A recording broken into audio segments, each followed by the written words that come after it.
আসসালামু আলাইকুম।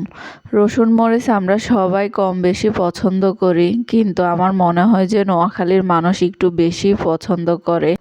চন্দনা ইলিশ দিয়ে কিভাবে রসুন মরিচ করা যায় সেই রেসিপিটা আজকে আপনাদের সাথে শেয়ার। প্রথমে আমি মাছগুলোকে কেটে ভালো করে ধুয়ে নিয়েছি। এরপরে একটা পাতিলের মধ্যে তেল দিয়ে পেঁয়াজ কুচানো দিয়ে দিয়েছি, একটু নরম করে ভেজে নেব। কয়েক মিনিট ভাজার পর এর ভিতরে আমি শুকনো মরিচ বাটা, রসুন মরিচ যেটাকে বলে আর কি, ওইটা দিয়ে দিব। সামান্য একটু লবণ দিব, সামান্য একটু হলুদের গুঁড়া দিব। দিয়ে এখন আমি এই সবগুলো মিশ্রণ একসাথে ভালো করে কষিয়ে নেব।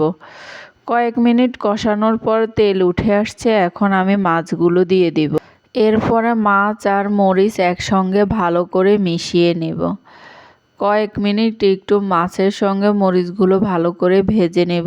ভাজা একটু শেষ হয়ে আসছে, এখন আমি এর ভিতরে টমেটো কুচি দিয়ে দিব। পরিমাণ মতো পানি দিয়ে দিব। পানি দিয়ে এখন মাছ আর মরিচ পানি একসঙ্গে ভালো করে নেড়ে চেড়ে মিশিয়ে নেব। মেশানো শেষ হয়ে গেছে, এখন এর ভিতরে একটা ঢাকনা দিয়ে কয়েক মিনিট রান্না করব। ঢাকনাটা উঠিয়ে দেখলাম যে রসুন মরিচের ঝোল শুকিয়ে গেছে। এখন এর ভিতরে আমি পরিমাণ মতো ধনিয়া পাতা দিয়ে দিব। ধনিয়া পাতা দিয়ে আমি এটা নামিয়ে ফেলবো। এইভাবে আপনারা চন্দনা ইলিশ দিয়ে রসুন মরিচ করে খেয়ে দেখবেন, ভীষণ মজা হয়।